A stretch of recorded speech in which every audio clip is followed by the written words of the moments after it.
Hi everyone, welcome to Project 1 in Typography. I haven't gotten a chance to say this, but this is one of my favorite kinds of classes. Typography is one of those things that some designers immediately love, but most of us grow into loving it.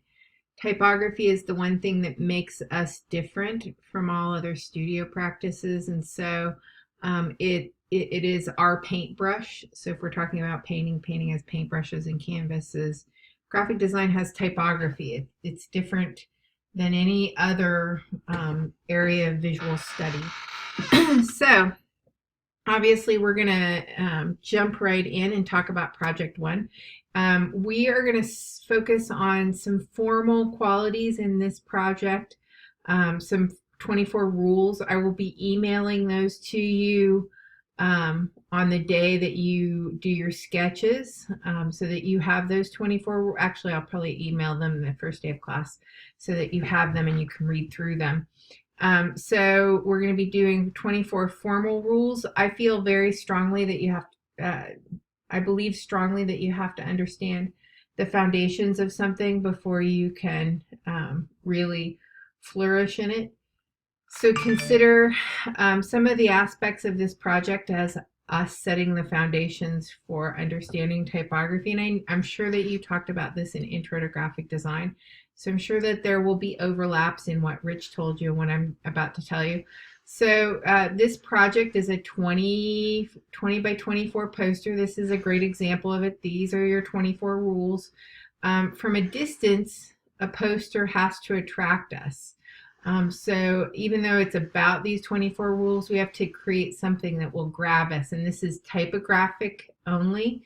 You're not allowed to use drawings of any kind. So, they've used color and scale and some playful use of kind of almost a depth here to get us to come in and be interested and want to engage. I have a couple of other examples. You can see that they've broken the rules up a little bit differently, but they've created this really fun graphic. And here's another one where they have the list, but they've kind of activated this space, and it's all about defining 24 rules of typography. Please think long and hard about how to activate space with typography. To that end, I wanted to start off by doing a Google search and talking to you about how other people activate space. Look at how amazing this one is. They've kind of created type into this almost folded perspective. Amazing. There are a ton of different ways. All I did was I did typographic poster, and that will give you some direction to go. You can see that they've deleted parts of the letters to create kind of this vertical diagonal striped interest.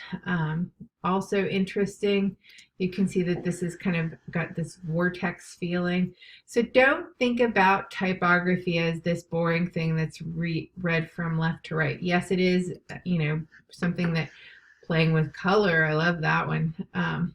Yes, it is something that we read from left to right, but we can actually really activate space through it. Look at how beautiful this is. And how they are using these blocks. By the way, these blocks would be actually something you could do. So really spend some time looking at some of these options that this kind of search does give us. My only thoughts are, look at that really nice directional kind of almost three-dimensional L form that they created.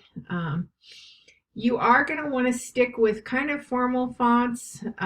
You can see that most of these examples are a serif or a sans serif, and I would encourage you in that direction.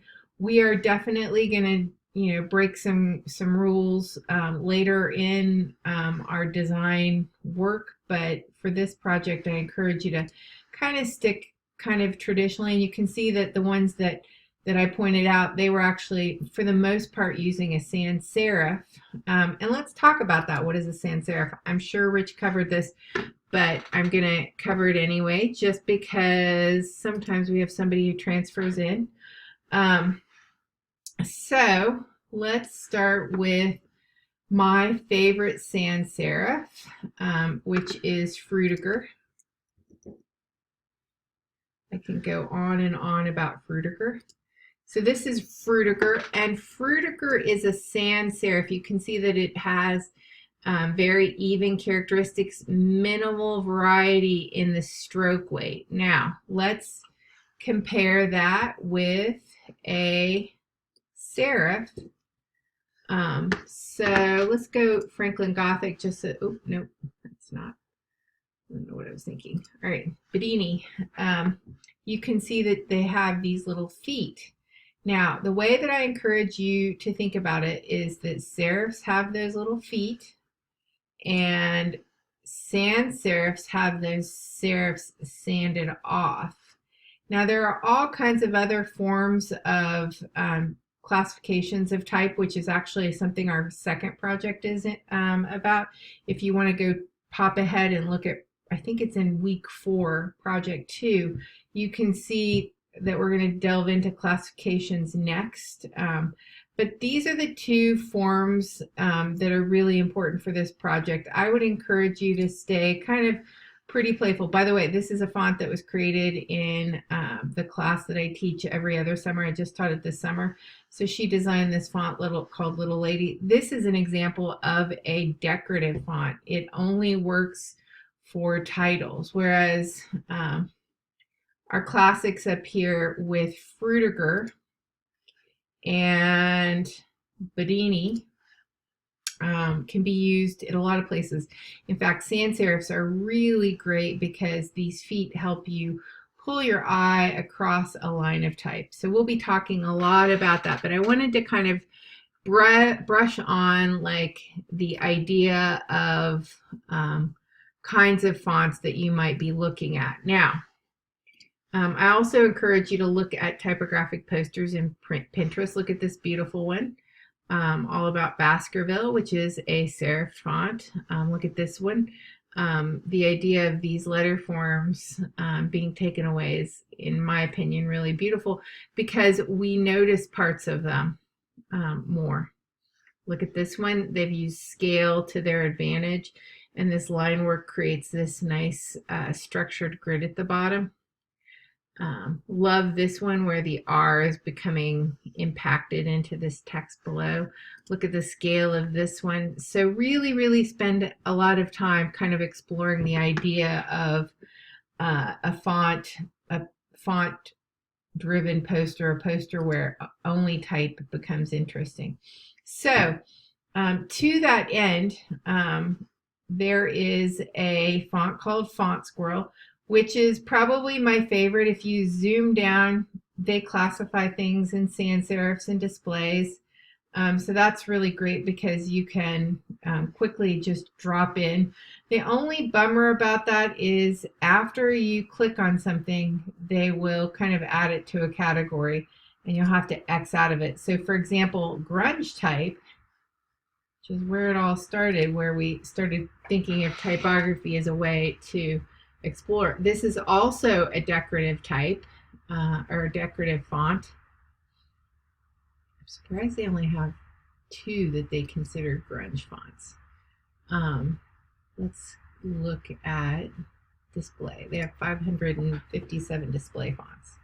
So you can see that these are a little bit out of the normal, although some of these are sans serif and I think miscategorized. One of the problems with using a free font site is you'll find sometimes the fonts are cheaply produced and not well produced, and sometimes they will be poorly categorized. So this is the other site, abstractfonts.com, and I will leave these in the project description. I'll go ahead and put them in after I post this video. So this actually, this is a site that also has categories if you come up here and check it out.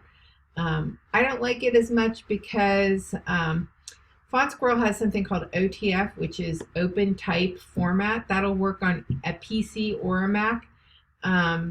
This site doesn't tend to have those. So let's go to slab serif. The other thing is these look like display fonts to me, not slab serifs. So I think they do a really poor job. The other option that you can do is there is something, and I'm going to link this. Is that Adobe has something called Adobe Fonts, which gives you access to thousands and thousands of free fonts through an Adobe subscription. And because you're in this class, you have to have an Adobe subscription. So this is also an option. Probably you'll find better fonts there. The thing about it is that you activate them on your system, you don't download them. So from my perspective, I still like the idea that I'm downloading and I have access to them, whereas here I have access to them as long as my computer is connected to the network and synced. So that's something to consider. So let's get back to that project. So we're going to be playing with grids, and you can see that this has a 3-column grid right there. 1 column, 2 column, 3 column. And so that's something to consider. You can see that this is a multi column grid. She has probably 1, 2, 3, 4, 5, 6, 7, possibly 8. And that kind of system allows you to do a lot of fun things. So for example, if you wanted to take multiple cells in a column, you could, or you could do 1 cell, or you could do 4 cells. So that kind of variety gives you all kinds of fun. You can see that this is a multi-column as well, although she breaks her column a little bit.